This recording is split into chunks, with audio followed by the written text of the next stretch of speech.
Hi, this is Michael Uslan. You're listening to Batman on Film.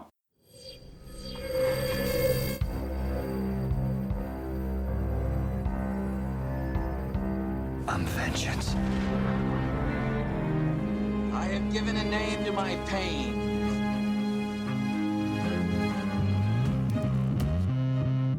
The Batman. Always waiting for some Batman to save you. It's simple. We kill The Bat of Gotham. I'm Batman.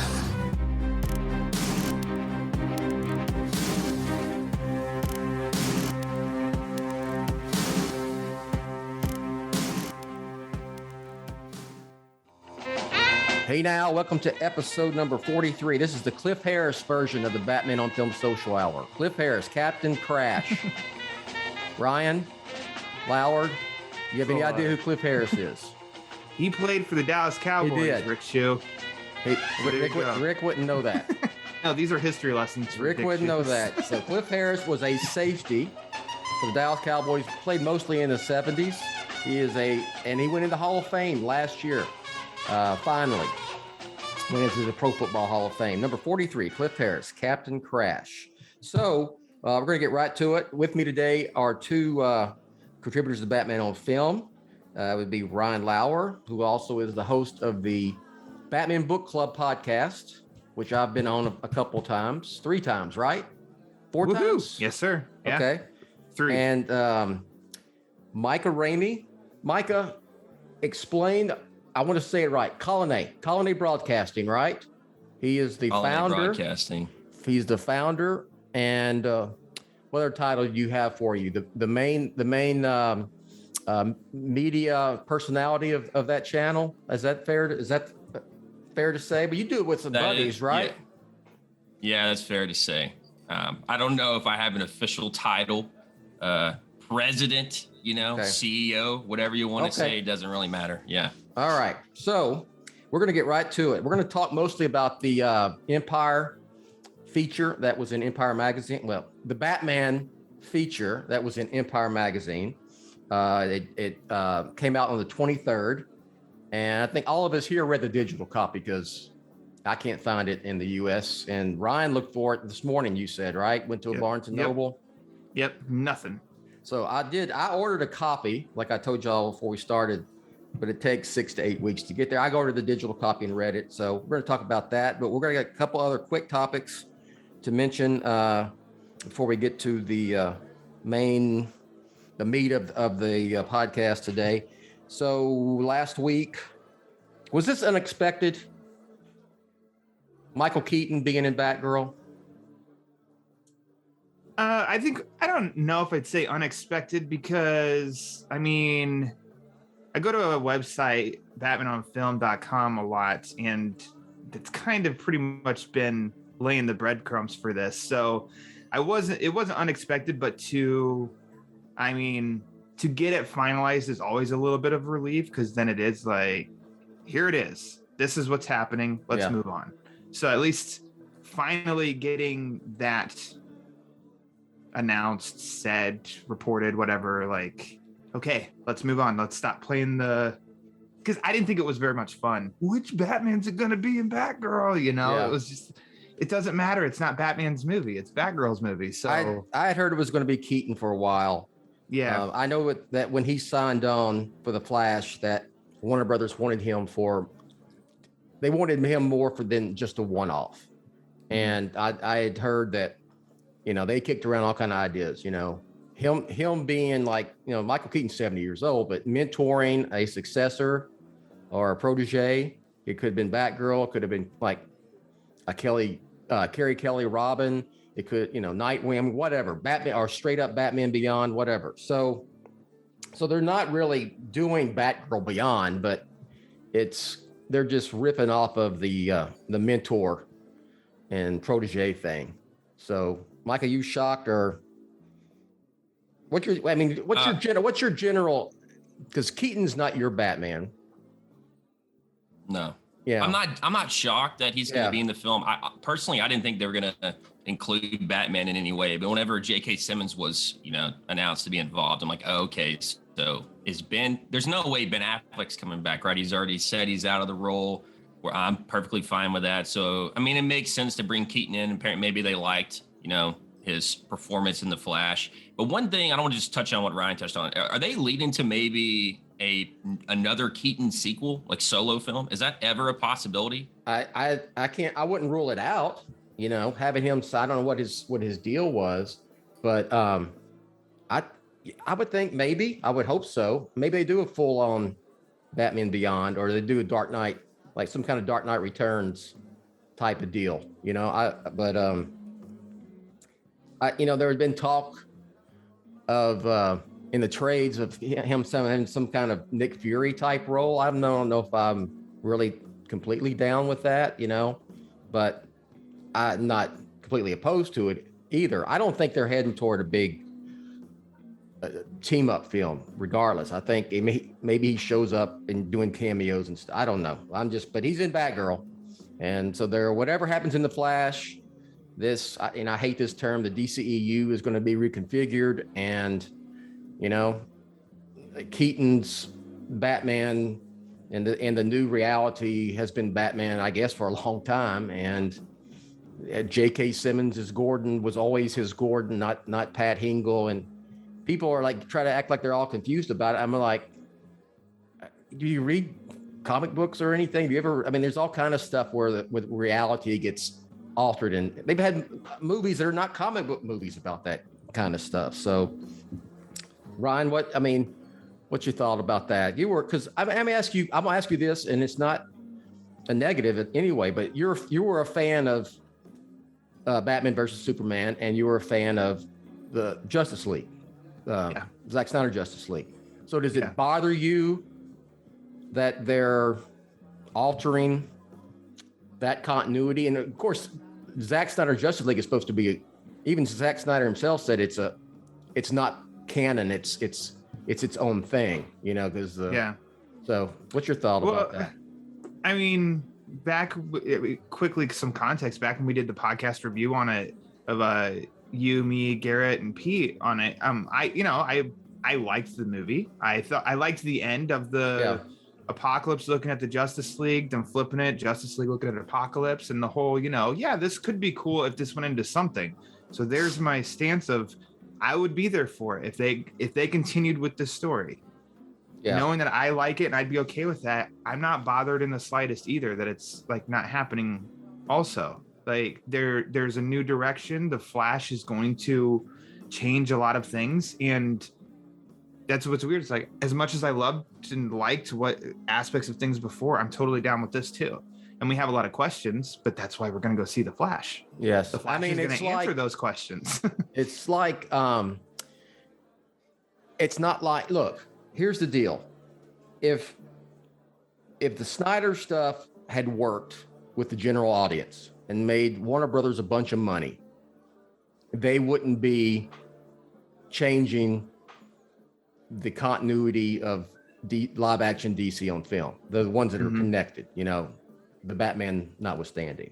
It's think about it from a business point of view. Exactly. Okay. We don't want to make a lot of money, even though we're in the business to make money. So we're just going to alter everything. So that argument is just, to me, is a weak argument that give us what we want. Well, the numbers proved otherwise. And that's not any knock on that stuff. And that's just not, I'm not a business major or anything, but it's like that's just kind of common sense too. And it's not money hungry greed. It's no, if we don't make money, we can't keep spending money. So we're just not making enough to continue this. Changes need to happen. That happens in business all the time. You have to adjust to, what people are paying you for. And apparently it wasn't enough. So we need to figure out a new path to get that money back so we can continue to create content. It's personal feelings aside and all that. It's, to me, I'm not very smart with business, but it's like, it seems kind of like common sense to me. They need to change a course for this IP and get us most people on board for it, for what's coming. So neither one of you wake up every day and rage hashtag on social media, right? No, Not I live in rage. the real world. Okay. Yeah. Okay. All right. Like I said last time, I think I try to hashtag Batman because it's still got the yellow oval, and I just like seeing it. The last thing about Keaton, I asked both of y'all. I was not all that interested in a Batgirl movie, but in the back of my mind, I said, well, if Keaton's in this, it would, that would be cool. Keaton being in it has made me, I don't know, significantly more, but it jumped my anticipation for it jumped up a few notches because I think I'm just looking forward to seeing how they do that. So for both of y'all, does Keaton actually being in it and Batman just being ambiguous? I thought maybe Batman would be ambiguous. At one time they mentioned Batman, you didn't know which Batman it was, but we know it's Keaton. Does it make your how does it raise the bar? Does it push the needle for either one of y'all, Micah? It definitely piques my interest more, and I definitely went into IMDb to research the film because I wanted to know who's directing this, because I know at one point Josh Whedon was attached to do some type of Batgirl project, but he stepped out after the Justice League debacle. But it's directed by a Belgian duo. I'm probably going to butcher this. Adi El Arbi and Bilal Falah. And they did Bad Boys for Life, which I actually really liked that film. They did a good job of bridging like the old nostalgic stuff and like newer characters. So with the addition of Keaton, it seems they're going to be, they're kind of almost perfect for this movie, introducing a new Bat universe with this Batgirl character, and then as well as bringing in Keaton. So, I mean, it kind of makes sense. So I think they got the right two guys for the job. Ryan, where were you before the Keaton announcement, and where are you after? I was probably at probably like a 7. Okay. I liked the pieces being assembled, and then throwing Keaton in there, 8. Okay. 8, 9. I've recommended to you, I think, Batgirl Year One. It seems like pieces are really using that as inspiration, and I think that is a flat out good story. And so I think that right there was enough to get me excited. But then to get more Keaton and Batman is like, well, hell yeah, give me that. I've as long as it works in the told me story. I need to pick it up, so I will do that as research, and we'll cover Batgirl on Batman on Film. All right, so next up, we're heading toward the Batman now. This is new news that I guess what's his name? Jason Kilar, is that his name? The head of Warner Media, seemed to be not the head of Warner Media once Discovery takes over. But anyway, he has announced through a podcast. If you want to find the credit, go to Batman on Film. It's in the actual story that, and we knew this. This is nothing new. The Batman will debut on HBO Max on the 46th day after its theatrical release, and that will be the April 19th, 2022. So, and people are like semi freaking out about it, even though we already knew this. So what are y'all's thoughts? I mean, you knew it was coming. You knew that they said we're going to have a 45-day window, then it goes to HBO Max. This is nothing new. You think it affects the box office whatsoever? Because I have a hard time grasping that. I mean, if you're going to go see it, aren't you going to go see it when it opens first couple of weekends? No, I concur. We talked about this before the show. Like, you're not going to go see the film in the first 4 weeks. Then, like, why haven't you already gone? Maybe some people aren't going to go to see it, because of COVID reasons, but it's not going to be enough to affect the overall amount of money this film is going to make. It's going to make its money, and then when it comes to HBO Max, I'll be there watching it again. But yeah, people need to realize that Twitter is not. I think we're covering this a lot. Twitter is not real life. It is a small majority of people. Always, it was the same for the Snyder verse stuff. Release the Snyder cut. It's the same thing now. For every situation, there's always going to be a slightly negative reaction that seems a lot larger just because they're making so much noise. But to be honest, those people are pathetic and need to get a life. And this film is not going to be affected by that whatsoever. I'm going to go watch it in the movies. I don't know how many times, and I'm going to watch it on HBO Max. So either way you do it, I don't think Warner Brothers really cares. I mean, I think they would want you to go see it in the theater, right? But Yes. I mean, it's still on HBO Max, so I mean, you have multiple my first options. thought was, and I'll give it to you, Ryan, your thoughts on it, but it was like, okay, so in 6 weeks, I get to see it. I can just watch it on a loop on my TV if I want to, after having, I'll go see it. You don't look at box office numbers and a film's like, it does like, okay, for 2 or 3 weeks. And then there's a huge rise. Films they'll have legs, some of them it drops off a cliff, but I just don't think it's a big deal, Ryan. No, I was just sitting there trying to think of, as you were saying that, The Dark Knight Rises is the Batman movie I've seen the most in theaters. The movie I've seen the most in theaters, period. I saw it 6 times, and the 6th viewing was probably 2.5 weeks, maybe 3 weeks after its release. And then I was like, I'm good. As soon as it comes out on disc, I'll buy it and then rewatch the hell out of it. So, I mean, huge fan myself. I mean, 6 times in, let's just say 3 weeks. Like, I don't know, that 45-day part, I don't see that it really would take that much away from its box office. I don't think people could really convince me that it does, but it's a conversation that doesn't need to be had because it's all hypothetical and it doesn't matter. I would say, like, see it. When people say, well, if you have to wait 6 weeks to see it on HBO Max, you just wait. But those same people will go, wouldn't they just say, I'll wait for it to come out on Blu-ray, in the first place? It's no different. So anyway, the Batman will be on HBO Max on April 19th, 2022. All right. I'm going to kind of let you two kind of lead this part, if you don't mind. I kind of want to just be more of a participant because for one thing, because Ryan, you're the one that you read it first and you told me about it and I got it. And I told Micah and he'd already read it. So y'all probably read it before I did, but the Empire article, we're bigger nerds than you, Bill. Oh my gosh. Apparently. The big Empire magazine feature on the Batman. So, Ryan, just lead off. What do you think? Okay. Well, the funny thing is I missed almost the first part on my first reading. It wasn't until the second time through, because it does get a little strange in it digitally on the iPad, of that big wide picture of Batman and Catwoman. Like, you only see, and I'm going to show you, and you only see half of it. And then it's like, you have to do this. Well, then by me adjusting to try to go to the article, I kind of missed half of it. And in that front half were the snippets that Empire's been teasing us for the past week. So I was like, where the hell is that stuff? But, I mean, overall, I think it's a great, it's a 30-minute read. If you really want to ingest, and read it and digest it and think about it, it's like a good 30-minute read. And for me digitally, that was $4. Money well spent to read about Batman. We get to hear of Matt Reeves in a cool story that started and Bill, you've said this before, he's the first director that's a lifelong fan of the character. And that's not shitting on any director that's done Batman. But I think this does show that Reeves, as a little kid, was laying in bed and seeing Batman on his ceiling. Yeah.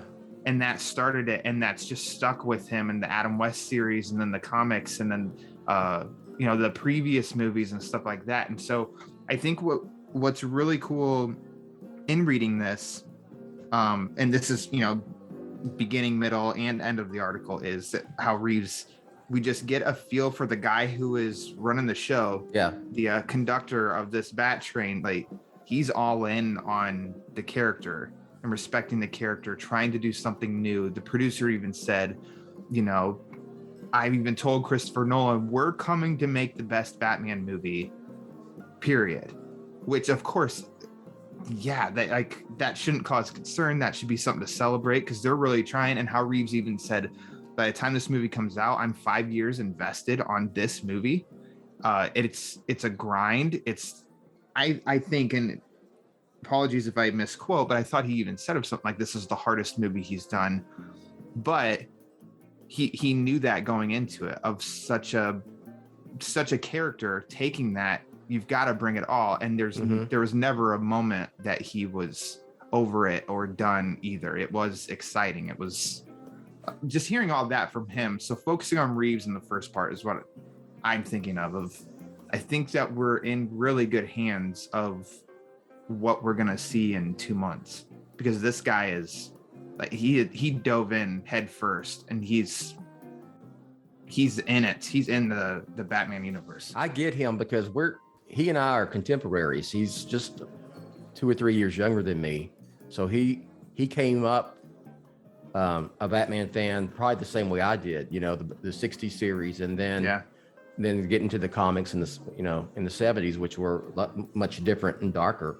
So I feel when he talks, I get it. I get what he's saying, and I guess even as a Batman fan, no matter what age you are, you probably get what he's saying as well. Yep. You know? Yeah, I think we all have those earliest memories. What's our gateway? And then it's like, wow, I really like this thing here. How can I get more? And luckily with Batman, we've got a bunch of different avenues we can take to just expand on that character.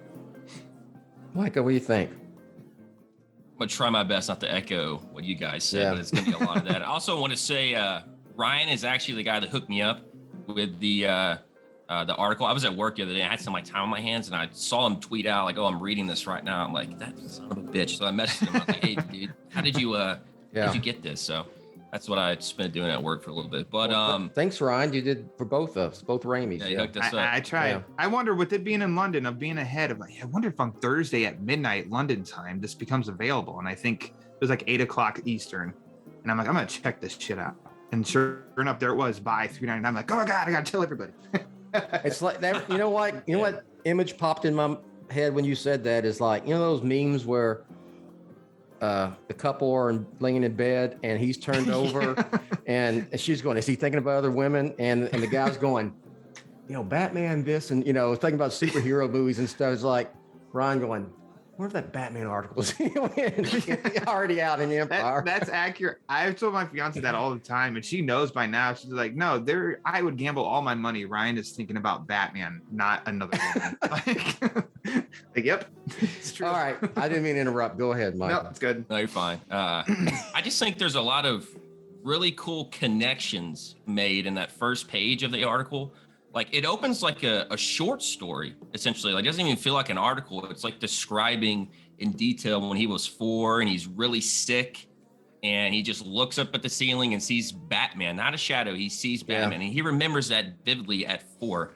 I don't remember anything I did when I was 4 years old, to be honest. So to him remember that's really impressive. And he wasn't scared. You know, he said he wasn't scared. He said it was almost comforting, and he felt the connection. And then I think, you know, it's really exciting to see him take on this role because he's seen Batman at every stage, specifically on film. He saw Batman in the 60s. He saw it in 89, and then through the 90s, Batman Begins, and then BVS. Obviously, he's seen every single stage. And I don't think there's a better person to take Batman in a new direction who's been around for all of that. And another connection I want to talk about is he mentioned Jeff Loeb taught him screenwriting. Yeah. At USC, which is super cool. There's just a lot of like just weird coincidences through his life that kind of almost been like leading up to this moment. And even the Planet of the Apes films are very reminiscent of a Batman style character. So, and I do like in the article, it clarifies a lot of the Affleck confusion of what exactly was going on with him and Warner Brothers. Well, yeah, let's talk about that for a second. Good. Yeah. Go ahead. Yeah, what it really just kind of details is that, you know, he was brought on to replace Affleck, but still kind of direct that film, but, you know, write a new script.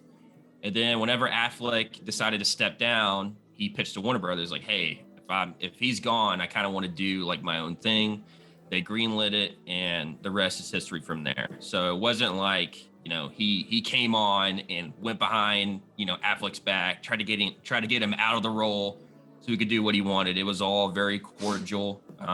And it really just, you know, kind of, I don't understand how you don't read this and not know, like, Affleck doesn't want to be Batman anymore. Just let him move on. Yeah, and let him be happy. I mean, the fact of the matter is, when Affleck left as director, he was done with the whole thing. I mean, it was, he stayed quote unquote attached to it as the star because I mean that was kind of a business thing because you still had Justice League coming out. I was gonna say because Justice League was still coming. Yeah. So it's again, that's business of they're not gonna drop this of like, oh yeah, Affleck's done with Batman. Oh yeah, go see Justice League though.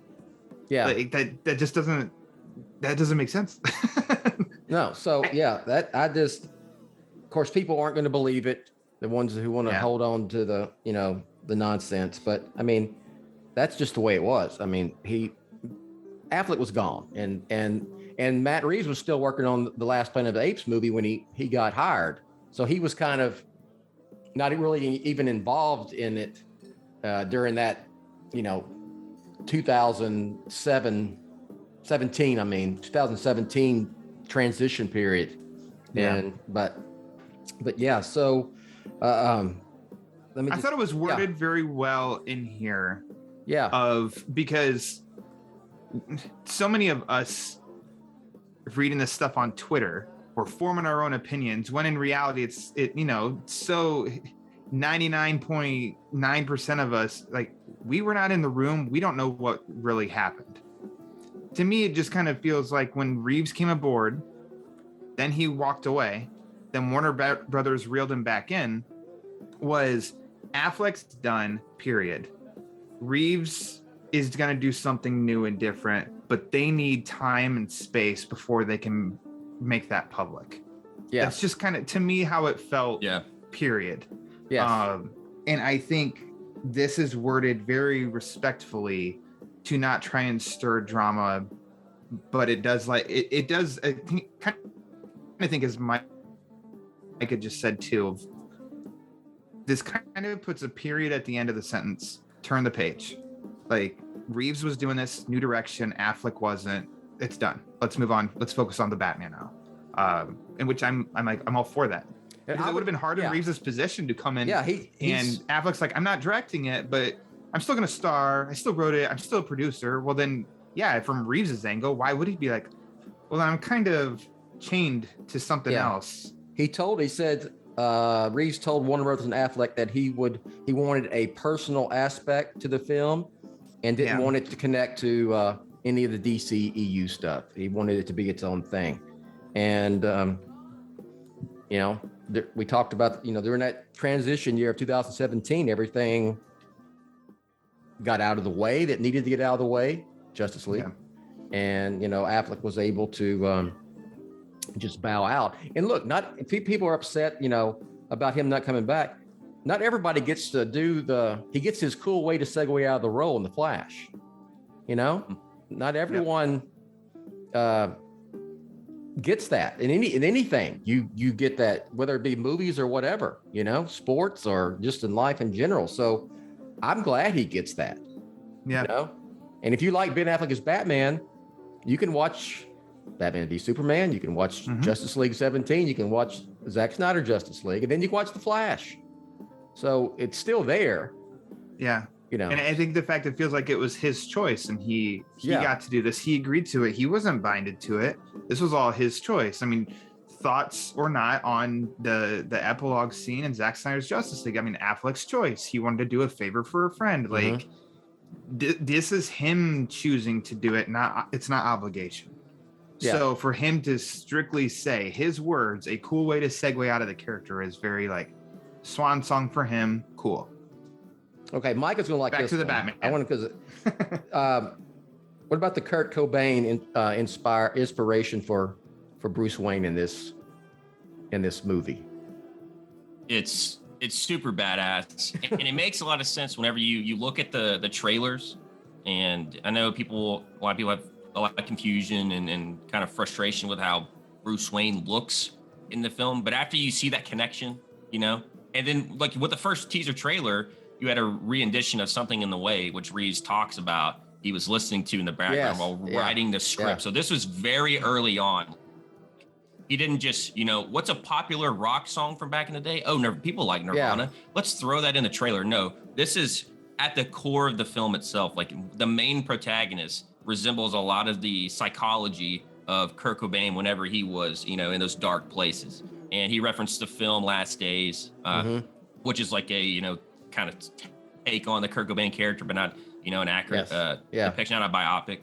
But yeah, I'm super excited. It's a new take on Bruce Wayne. He even said in the article, you know, we've seen, I referenced earlier that Matt Reeves got to see all these different takes on Bruce Wayne. We've seen all these different takes, but we haven't seen one that's a complete recluse and just really mentally unhinged. And he really focuses in on that. And the Kurt Cobain take, like, combination is just, I think is going to be something very exciting to see. He doesn't Really he exciting. doesn't care what he looks like as Bruce Wayne. There's no public Bruce Wayne persona yet. He's still finding that he's not fully formed Batman, and he's not fully formed Bruce Wayne. He's, you know, Patton said, you know, he's holed up and I mean, even during the day, he's still Batman. You know, he has a disguise on with the eye black and the hair down. Yeah. You know, that makes it, when your hair looks that bad, no one thinks, oh, you're a billionaire. Yeah. You know? So it's probably part of the disguise as well. You know, spoiler alert here, but I mean, it's in the article, so we're going to talk about it. You know, he lives in Wayne Tower. He doesn't live in Wayne Manor. That gives me a little pause because I love status quo Batman of Wayne Manor, Alfred, Batcave. Yeah. You know, it's not a complaint with the Dark Knight, but it is kind of like, his Batcave in the Dark Knight is not the Batcave of the other two Nolan movies. I love the Batcave, but it's not like, well, damn it, I'm waiting until April 19th to see it now on HBO Max. Yeah. You know? But it makes sense now with that. Yeah. As we saw at the Fandom, their digital background said, you know, Wayne Terminal. Yeah. I think. Yes.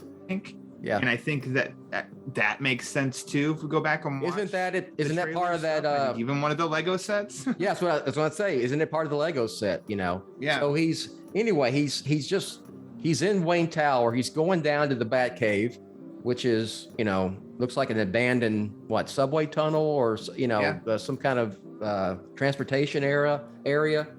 And he's just making all this shit up. He's making the suit. He makes the Batmobile, which the Christine comparison is awesome. We'll get to that in a second. He's making all these gadgets. You know, he's doing it. There's no Lucius Fox. So I like that as well. Like in the Burton Schumacher films, that stuff was just there. It's never explained. You know, nothing's explained. The bat suit, none of it. The Batmobile. And then Nolan was very specific of how he acquired all that stuff. He had Lucius Fox, you know, Chris Nolan being a big Bond fan. It's almost like, you know, Q, you know, making this stuff for Bruce Wayne, even though Bruce Wayne was still smart as hell in those films.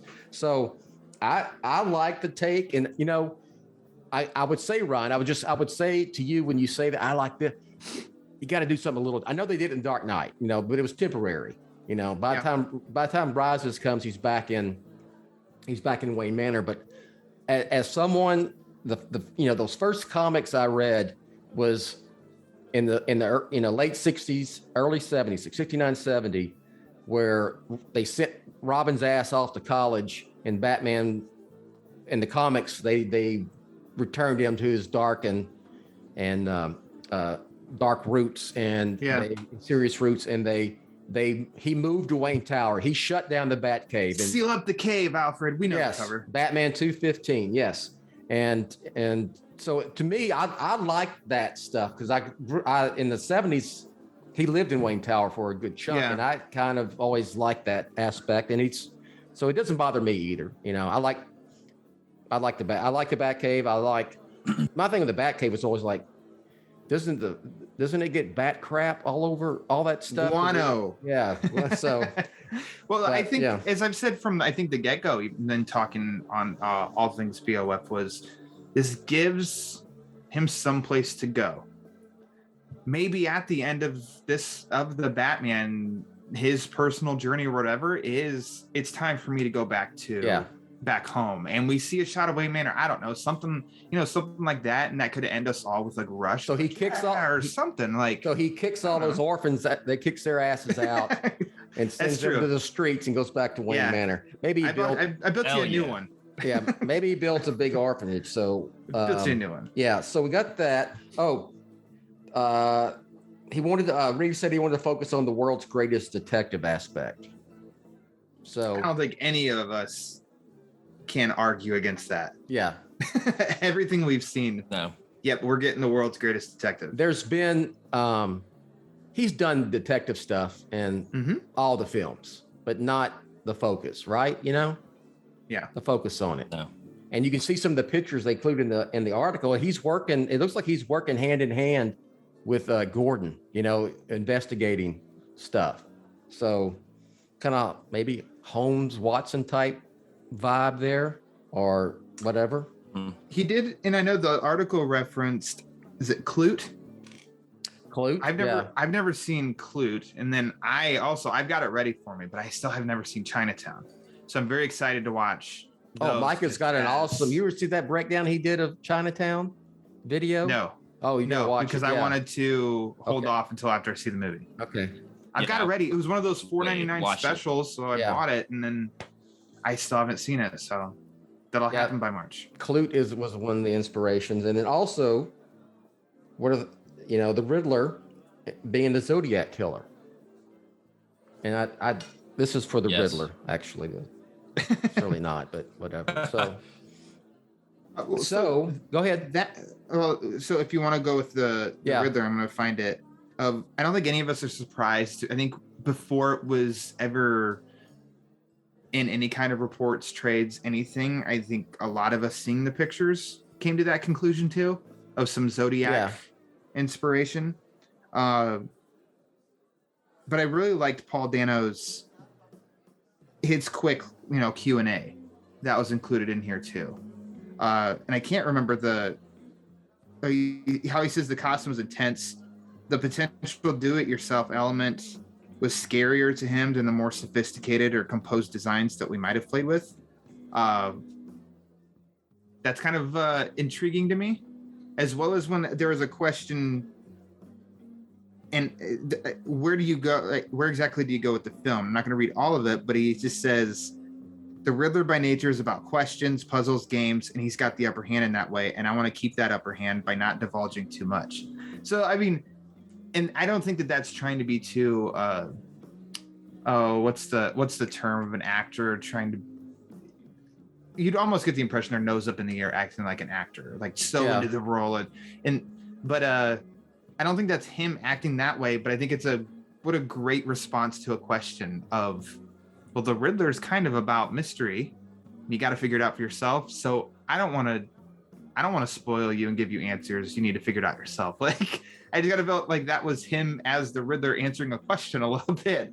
And maybe I'm thinking too much into it, but I loved that response to him because he didn't give really anything away. Michael, you didn't expect him to have, I think none of us did, but wear a green leotard with question marks all over it in a bowler hat and a question mark. I was hoping and praying for it and hashtagging for it every day, but it didn't come. I asked Santa for that for Christmas, and maybe they change it back. That didn't happen, unfortunately.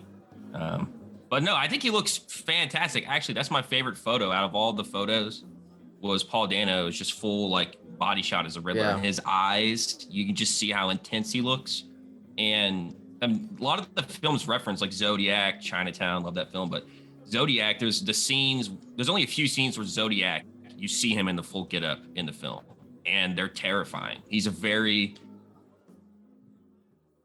powerful character, always in control, but you don't necessarily know what he's going to do next.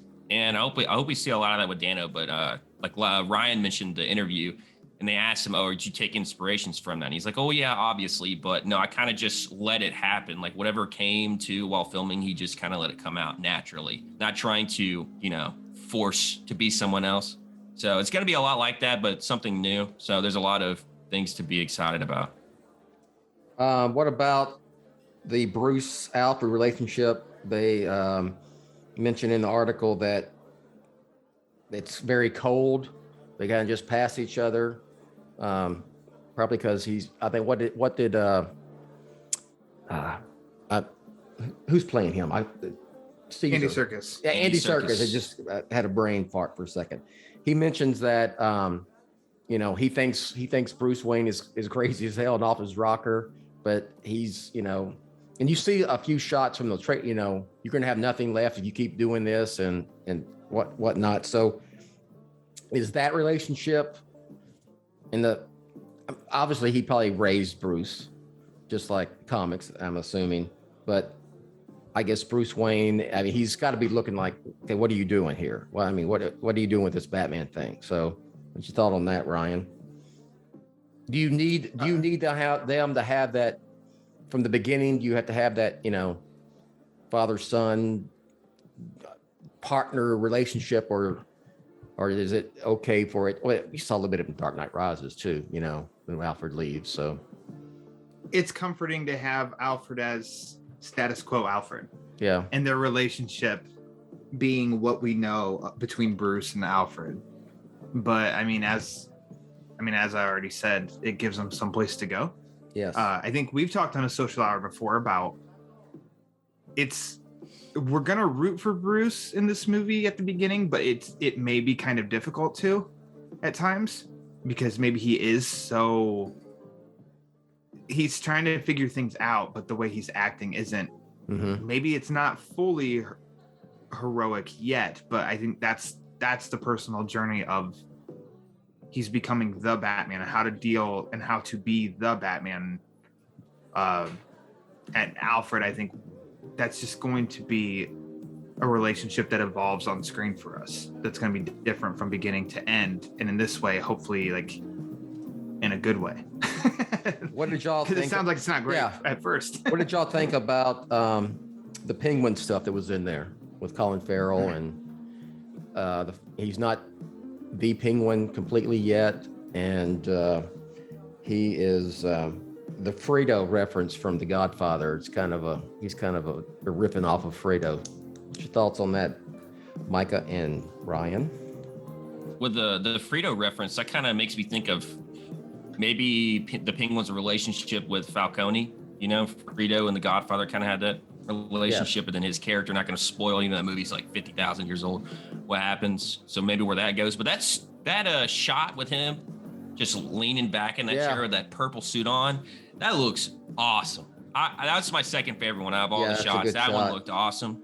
And you could see in that Q&A with Colin Farrell that he was super passionate about it as well. The potential of playing the Penguin. And it's really cool in that fat suit because he's completely unrecognizable. So when we see him in the film, he's just going to look like Penguin. Like sometimes at the beginning, I think some people are going to have trouble accepting Robert Pattinson as Batman or Bruce Wayne until like the film goes on, you kind of forget about it. But when you see the Penguin on screen, all I see is the Penguin. I don't see, you know, Colin Farrell at all. But yeah, it's awesome getting someone who's super excited about the film and like where he's gonna go.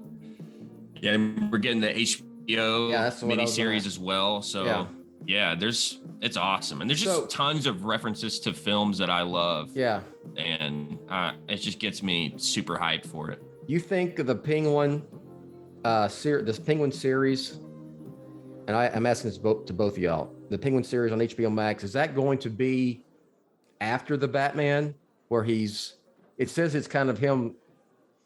I think the brief description is him moving his way up the ladder in the Gotham underworld. But we know in the Batman that he's low level or mid level at least. You know, is it after the Batman where he's kind of moving up to being like Gotham's main gangster at that point, and kind of to fill in the gap between the Batman and the Batman sequel, or is it you think it's before Batman, like the Gotham Police Department series?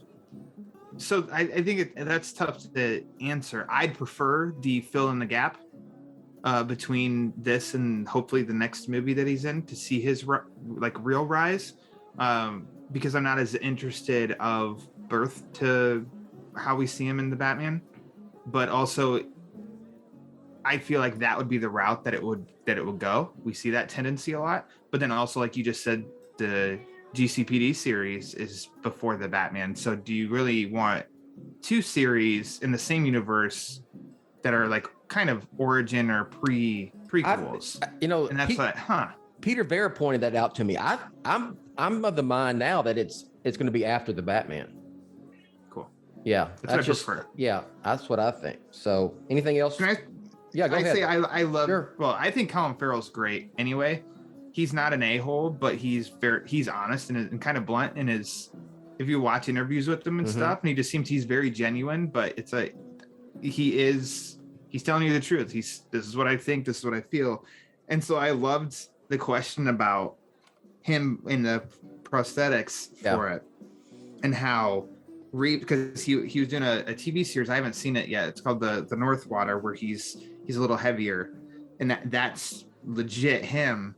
And Reeves saw him and said, "You look great." And he said, "Well, fucking say goodbye to it because I'm about to hit the treadmill. Yeah. I need to get my health back." Like, I love his accent, and I could hear him like saying that while reading it, and I just thought that was funny. It But was like funny. Micah said, he seems very passionate about this, and even comments on the next movie if hopefully it happens. He said, sort of deal. He even said basically he didn't mind sitting in the makeup chair for that long, and he liked having that on. And he kind of used it, playing the penguin. So, yeah. Anything else on that? Either one of y'all?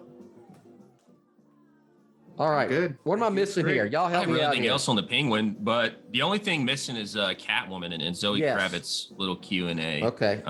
Which is another tie into Chinatown because she mentions the lead female protagonist. Her name is Evelyn Mulray from the film, and it kind of makes me think of Batman and Catwoman's relationship, how it's going to be in the film, because in Chinatown, our lead protagonist, can't think of his name, Jack Nicholson, is a detective, and then Evelyn Mulray, her husband gets murdered. That's not a spoiler, happens at the very beginning, and they kind of work together to kind of solve this case.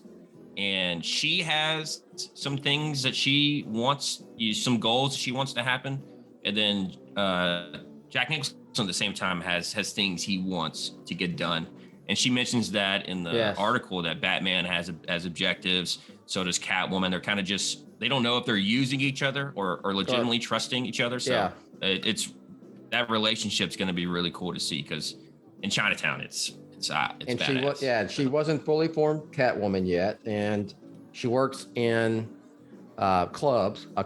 So she's a waitress. We've seen some of that in the trailer.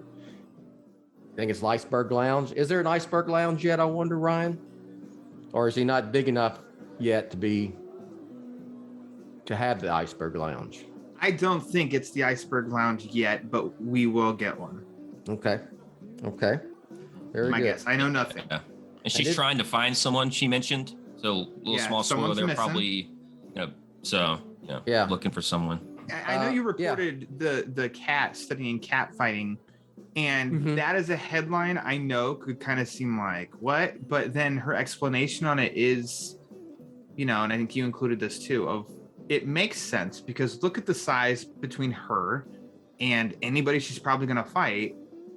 Yeah. What does she bring to that? Yeah. What does she bring to the ring? And then she said here, and that were, those were discussions, and that's why they looked at ways, cats almost a little bit could be on their toes, little more methodical strikes and quickness and stuff like that, and bringing that into her fighting aspects. And I think that's a really smart approach and really cool details to think about, because otherwise you kind of can't believe it. Of like, no offense, but just look at the size and you're like, wow, you're very outmatched here if you're fighting this person. But that's what gives Selena Kyle, that's what gives Catwoman the edge, and why a lot of us have liked her for all these years is that style of thinking, and she finds her way out of situations and stuff. I also want to mention a couple more things before we get out of here. I like the fact that, and I mentioned it earlier, but the Christine, the movie, the possessed car. Now I'm not, the Batmobile, it's not possessed, but it wants to, how did he phrase it? He wants to be very intimidating, the car itself. Animalistic. Yes. And it's a muscle car, and the car wants to be scary. The car wants to look scary, not necessarily just super cool. I hope the Batmobile has its own theme, like that starts playing before it shows up. That'd be super cool. Yeah, that's a good point. Like a horror-esque theme. That'd be badass. And I liked it from the beginning when I first saw the new Batmobile. And clearly, another thing that Bruce Wayne has made down in that Batcave down below Wayne Tower And Pattinson's stuff was interesting. Anything that stood out that he said? How is this PG-13? Yeah. That's a good marketing tool there. Yeah. The star of the movie is wondering Yeah. how can this movie be PG-13? Yeah. That part stood out to me the most, as well as the driving the car. Yeah. And then he did a lot more than they said that he could, so then he couldn't drive it anymore without somebody else in the car with him. But I mean, it makes sense if you're behind the wheel. Yeah. Of course. Yeah. I mean, Pattinson said, quote, "This is a really disturbing and scary." That's what he was talking about when he saw like, this first initial cut of the movie. And then the one last thing I want to say is how he hinted about how he'd love to see Bruce's psychology evolve over 2 more films. So I think that's him kind of hinting like, this for sure is a trilogy. He said what? He has a journal or a diary of notes that he's taken about Bruce Wayne and like Micah said, that where he said, I've made kind of a map for where Bruce's psychology would grow over 2 more movies. Yeah. I would love to do it. That's what he says. They talk about, obviously have a plan. I mean, you've got 2 TV shows in the works, spinoffs, and there's probably some other stuff. You know, there's been rumors about maybe something with Catwoman at some point, and you know, making another trilogy out of this. So it will be interesting to see where they go, because at some point you got to think, Ryan, he's going to get to fully formed Batman. You know, was it you and I that talked about that one time about maybe maybe it ends with him being fully formed Batman, and you know, I think so. The rest is left up to your imagination, not Batman being like Dark Knight Rises where he's at the end, you know? Yeah. I'd like to see that's part of the journey. If we're in year 2, that, I mean, I don't know. I would love for us to not get status quo Batman at the very, very end of Reeves and Pattinson's movies. That'd be great if this is we get him there at the end of this movie, and next movie he's a little more status quo, but then they can elevate the story and make it even more like costlier. The stakes are higher and stuff like that. I don't know. That's where I don't know, preference. That's going to be the fun part, because once this movie comes out, that's what we're going to be doing for 2 or 3 years, is speculating what's going to happen. All right. Any final thoughts about the article in general to sum it up, or did it raise your hype level? I mean, I'm already hyped up for the film anyway, so I just liked hearing the information. It made me even more excited, a little bit more excited for it.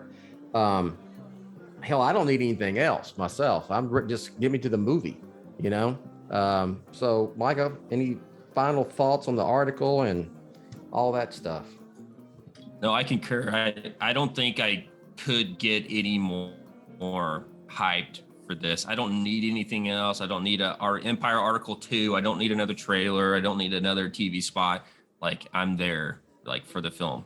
But I just want to close with 2 things. One, the arc of, you know, Reeves has proven he can handle his main protagonist's arc very well. If you watch the Planet of the Apes movies, he did the final 2. Watch Caesar in Dawn of the Planet of the Apes versus Caesar in War for the Planet of the Apes. Very different character. He tackles situations very differently. He's a lot more methodical in the second one, and the third one. I mean, the second one, he's very angry and willing to take action almost immediately. So that's kind of making me, you know, think of Batman in the Batman.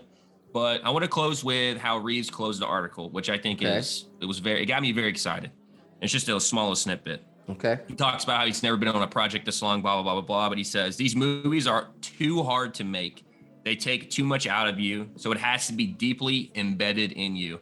I've only ever made each movie as a passion project, this even more so. Because when you know something has been done well before and is so beloved, you can't just come in and sleepwalk through it. You have to shoot for something. We're trying to leave our mark on this, and it might cut deep, which really made me reflect on what exactly he means by that. But I'm really appreciative that he put in a lot of work and time of his life for this. Yeah. And I'll pay him back by going and seeing the movie like 20,000 times. Yes. Ryan? Well said, Micah. Yeah, I think via text and words that gives a lot of hope for us as Batman fans purely, but also I think as movie lovers too. But visually, I think the image that was released in there of Gordon and Batman, that image alone just really, really excites me. Those are the kind of things where the imagination runs wild. Mm-hmm. And I think that's awesome because It looks like it looks like they're in a morgue. I mean, that's my guess. It looks like they're in a morgue.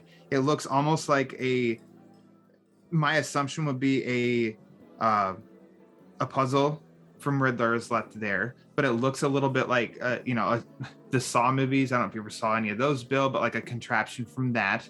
The look of it looks very, I've always said, and I've said this to you I don't know how many times, Bill, like the look of Seven feels very like this is Gotham City. It's got that kind of look to it.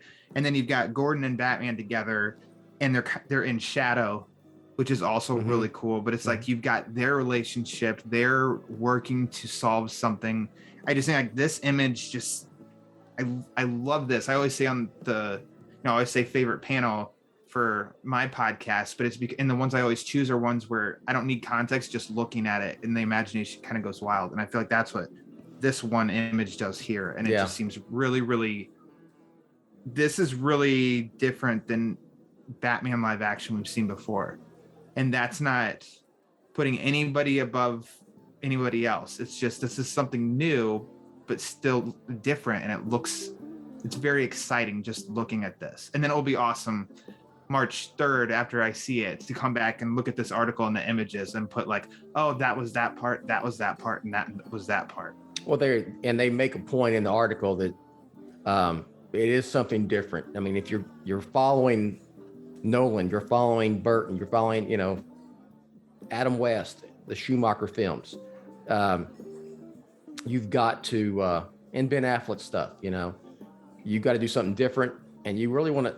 Yeah, you want to be better than the Dark Knight trilogy. If I love the Batman more than I like any of the Dark Knight trilogy films, doesn't mean I don't still love the Dark Knight trilogy. I can have both. I just know there's no competition there, and I want it to be better. I mean, that's the way you should feel. You want it to be good. You want it to be the best. So, Ryan, go ahead and finish up and plug, and then Micah can plug, and we'll be done here. As always, Bill, thanks for having me on Social Hour. I do enjoy talking Batman. You can find all of my reviews, interviews, and such, all sorts of write-ups on Batman on Film proper. You can also follow my podcast, The Batman Book Club, which both Bill and Micah have been on and will both be on again in the future. Follow on Twitter at The Batman BC. It's available wherever you listen to podcasts.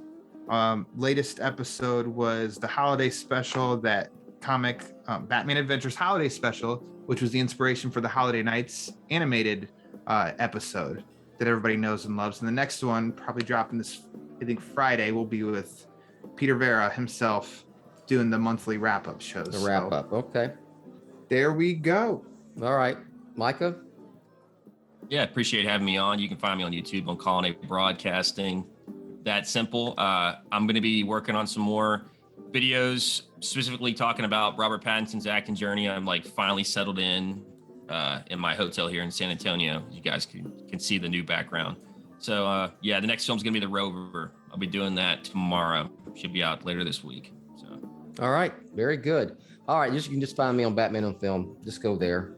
You can follow me on Twitter and find all that stuff there. So thanks for watching or listening to the 43rd episode of the Batman on Social Hour, Batman on Film Social Hour, not just the Batman Social Hour. I guess Batman can be social, right? Yeah. It's Bruce Wayne. Not Pattinson's. He's not there yet. No. He's recluse. All right. So Thank you, and we'll catch you next time. Thanks for listening to the Batman on Film Social Hour, Jett's official BOF podcast and vlog. Follow Jett on Twitter at Batman on Film. For BOF news only on Twitter, follow at the Batman on Film. For Jett and everyone at BOF, I'm announcer Rachel. Authoritative, definitive, the original Batman on Film.